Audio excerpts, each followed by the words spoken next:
free box at first tier, bringing the fresh beats and melodies, harmonies to your ear. It's the free box at first tier, bringing the fresh beats and melodies, harmonies to your ear. Coming through on the ones and twos, rocking flows for your chicks, ladies and dudes. Don't mean to disrespect the act rude, but I'm trying to leave some clues. With my words I left expandable. Salut à tous, c'est Floreptile et on se retrouve pour une nouvelle vidéo. Donc comme je vous l'avais promis, je vous fais une petite vidéo sur le nouvel terrarium qui se trouve derrière moi. Donc c'est le terrarium de mon dragon d'eau que j'ai fait moi-même, donc en OSB. C'est un terrarium 170 de haut sur 105 de large sur 50 de profondeur. Donc comme je vous l'ai dit, c'est en OSB. J'ai pris du 12 mm. Bon, si j'avais su, j'aurais pris du 15 parce que ça se casse, ça se fissure assez facilement, même avec des vis à bois. 12 mm, c'est assez petit. Donc je vais vous expliquer un peu ce que j'ai mis dans le terrain. Donc on est chauffé par une lampe chauffante 100 watts de chez Exoterra et une lampe UVB pour l'éclairage de chez Exoterra aussi. Ensuite il y a un câble chauffant dans le sol pour la nuit. On a bien sûr le bac d'eau, les branches. Là à gauche, où il y a le dragon d'eau, il y a une petite cabane que j'ai fabriquée. Je vous ferai une petite, j'ai fait on va dire un petit tuto quoi, un montage en rapide de la cabane. Donc je vous mettrai ça à la fin de la vidéo pour ceux que ça intéresse. Bon, c'était un test, hein, c'est la première fois que je le fais. Donc voilà, comme substrat, j'ai utilisé du Coco Husk. Parce que avant, dans son ancien terrarium, c'était de la fibre de coco. Mais à force d'aller dans le bac d'eau et de sortir, à chaque fois, elle était pleine de terre et elle était vraiment pas belle. Donc j'ai préféré opter pour ça. Ça garde bien l'humidité. L'hygrométrie en journée, je suis tout le temps à 60%. Donc ce qui est bien. Et au niveau de la température, donc je suis à 35 degrés au point chaud en permanence en journée. Donc au niveau des branches là-bas. Voilà. Ensuite j'ai mis des petites plantes. Alors les plantes, je les ai trouvées chez Action à 2 €. Donc ça vaut vraiment le coup par rapport à une plante Exoterra quoi. Pour 5 plantes, j'en ai pour 10 €.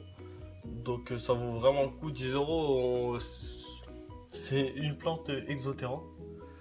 Donc voilà, je pense que j'ai fait le tour. Ensuite j'ai mis aussi un vernis aquarétane au fond. Donc je l'ai pris teinté parce que j'aimais bien cette couleur, je trouve assez cool. Mais de toute façon on le verra plus par la suite parce que je vais faire un décor en mousse expansive et en polystyrène extrudé. Donc je vais le faire moi-même d'ici peu, d'ici un mois ou deux je pense. Là je vais le laisser tourner un peu comme ça. Et on verra si j'arrive à bien maintenir mes températures, la bonne hygrométrie. Je pense que par la suite je ferai le décor de fond en mousse expansive en polystyrène extrudé. Ensuite sur le côté,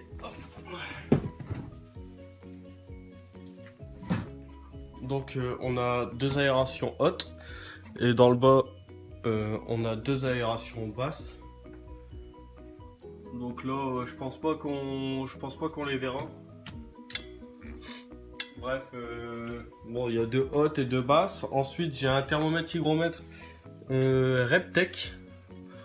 Donc ça va, franchement il est plus précis que le Trixie. Pour ma part je trouve qu'il est plus précis pour le Trixie. Donc là on voit bien 32,9, sachant que je suis pas exactement en dessous du point chaud, je suis un peu décalé. Donc au point chaud, je suis à 35 et 87% c'est parce que j'ai brumisé avant la vidéo. Et ensuite, pour garder une bonne hygrométrie, alors j'ai acheté ça. Donc chez Trixie. Donc ça fait une sorte de fumée. Bah, je vais vous l'allumer.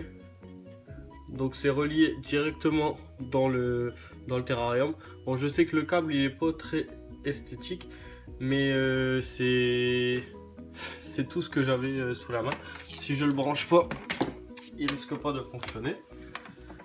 Je vais le brancher. Hop. Et puis on va aller regarder dans le terrarium ce que ça fait.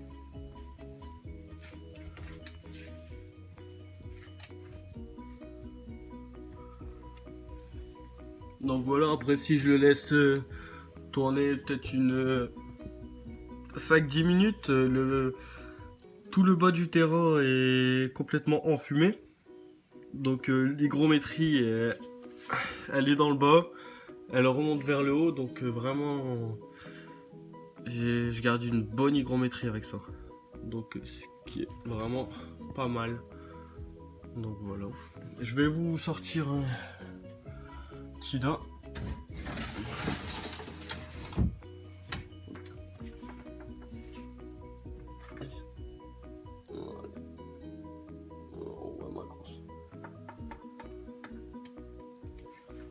Elle commence à avoir des petits reflets un peu, je sais pas si on le verra, en dessous du ventre. Elle commence à avoir des petits reflets bleutés.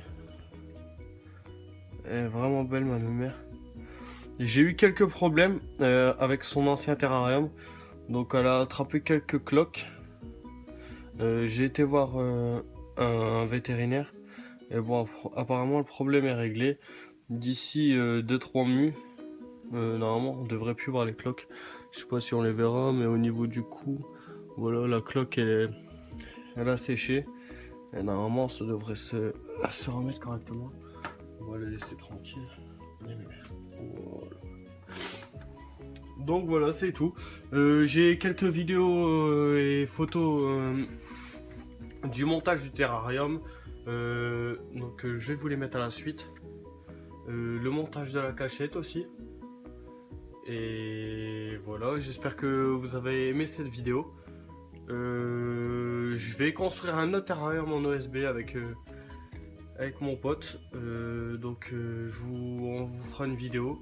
Si vous voulez que la vidéo soit plus complète, donc ce que j'entends par plus complète, c'est vraiment une vidéo où on voit monter le terrarium entièrement. Dites-le moi en commentaire et j'essaierai de le faire dès que je monte le prochain terrarium.